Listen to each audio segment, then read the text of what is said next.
I believe that at the end of Mass, when you leave and you go in peace, you are more able to make morally just decisions and understand people, which is really a lot of the things that Jesus tries to instill.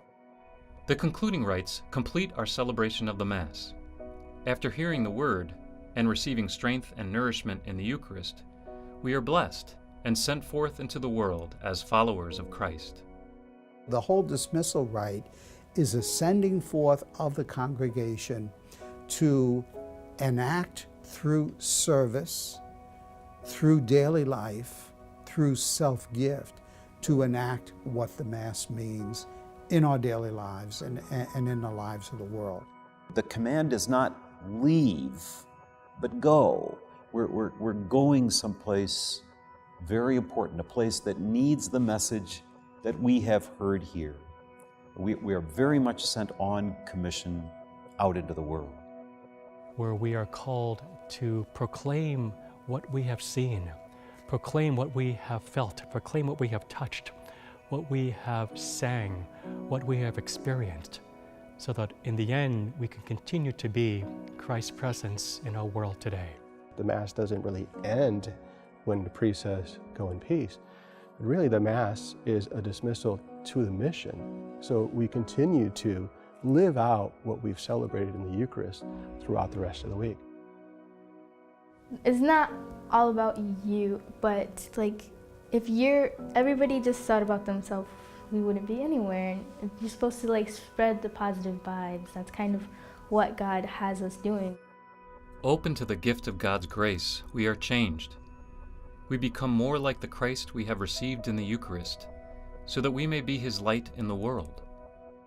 We've just gathered for about an hour to be gathered together in community, to be nourished by the Word, to be nourished by the sacrament, to encounter Christ in each other, in the priest, in the sacred scriptures, and certainly in the sacrament. To go out and do something about it. The offering of ourselves ritually in this ritual sacrifice when we lift our hearts up to the Lord.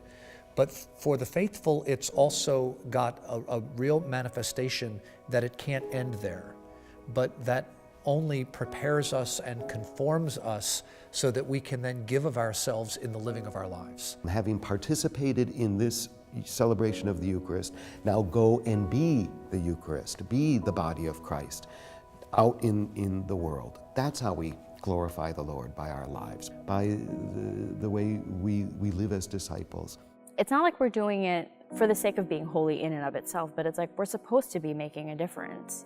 You know, we're supposed to be bringing something to the world.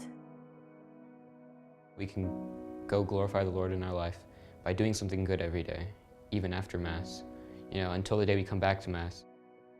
Participating at Sunday Mass deepens our relationship with God, with each other, and with the entire world. As baptized members of the Church, we are sent forth from Mass with an important responsibility: to proclaim the gospel by the witness of our own lives as disciples of Christ. Not everyone has the same call to mission, but we are all called to participate in building God's kingdom on earth.